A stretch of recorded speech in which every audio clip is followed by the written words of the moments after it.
Compost නිෂ්පාදනය පිළිබඳ වැඩසටහනවලදී අපි මීට පෙර වැඩසටහනදී කතා කරේ කොම්පෝස්ට් නිෂ්පාදනය සඳහා යොදාගත හැකි අමුද්‍රව්‍ය ගැන. ඉතින් මෙහිදී ශාක වර්ග ගැන කතා කරා. ශාක වර්ග ග්‍රීන් සීඩියයි පිල්ලිපිලි ජලජ ශාක මේවා යොදා ගන්න පුළුවන් කියලා කිව්වා. ඊට අමතරව සත්ත්ව පොහොර වශයෙන් කුකුල් පොහොර, ගොම් පොහොර භාවිත කරන්න පුළුවන් කියලා කිව්වා. ඉතින් අද වැඩසටහනෙන් අපි බලාපොරොත්තු වෙන්නේ ප්‍රධාන කොම්පෝස්ට් නිෂ්පාදන ක්‍රම ගැන කතා කරන්න.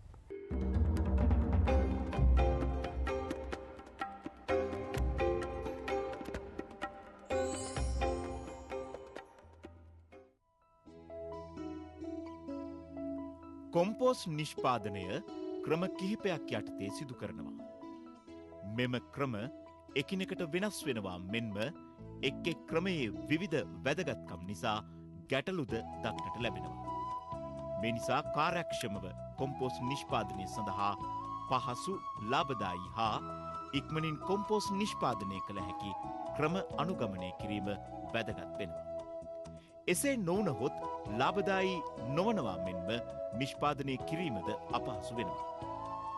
සාර්ථක ක්‍රම අනුගමනය නොකළහොත් කොම්පෝස්ට් නිෂ්පාදනය සඳහා වැඩි කාලයක් ගතවන අතර ඒ සඳහා වැඩි ශ්‍රමයක්ද වැය කිරීමට සිදු වෙනවා. ප්‍රධාන කොම්පෝස්ට් නිෂ්පාදන ක්‍රම කිහිපයක්ම තිබෙනවා. ගොඩ ක්‍රමය, වල ක්‍රමය, කෝටු රාමු ක්‍රමය, බැරල් ක්‍රමය. කොම්පෝස්ට් නිෂ්පාදනයේදී වැදගත්ම ක්‍රමය ලෙස ගොඩ ක්‍රමය හඳුන්වන්නට පිළිගන්නවා.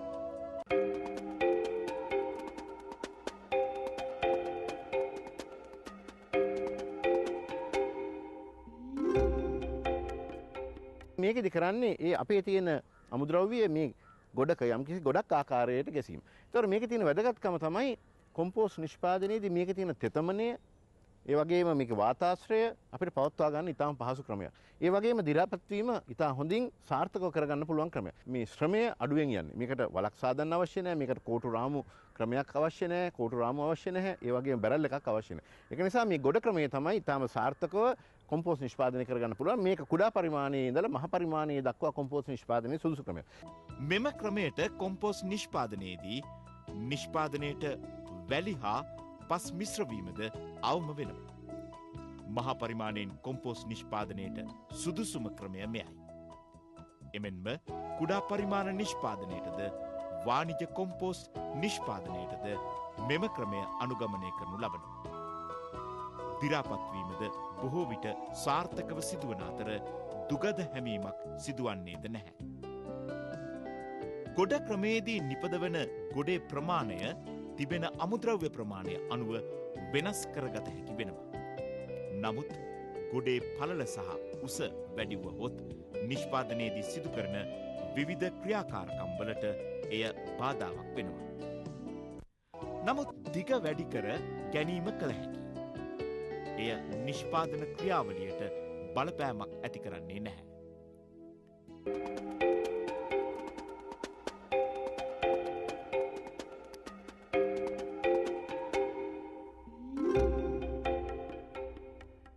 ඇත්තටම මේ ක්‍රමය ලංකාවේ ගොවීන් අතර බොහෝ විට ප්‍රචලිත වෙලා තිබුණු ක්‍රමයක්.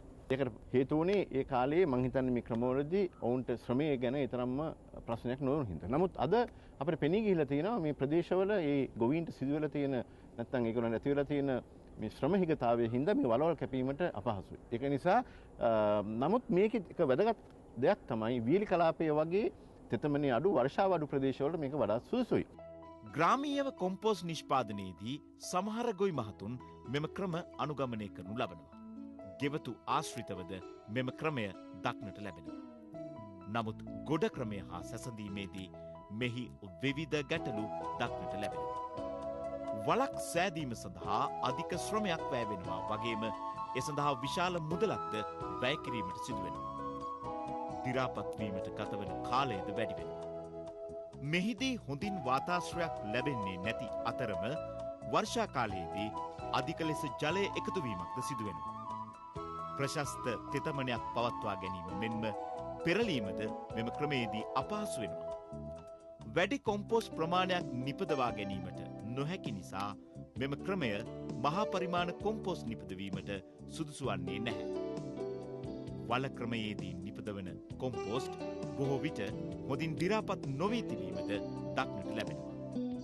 ගොඩ ක්‍රමයේදී මෙන් නොව මෙහිදී නිෂ්පාදනය කරනු ලබන කොම්පෝස්ට් වලට පස් හා වැලි මිශ්‍රවීමද සිදුවෙනවා. සමහර අවස්ථාවල දුගද හැමීමද සිදුවීමට බොහෝ විට ඉඩ තිබෙන අතර වර්ෂාව වැඩි තෙත් කලාපයට මෙම ක්‍රමය යෝග්‍ය වන්නේ නැහැ.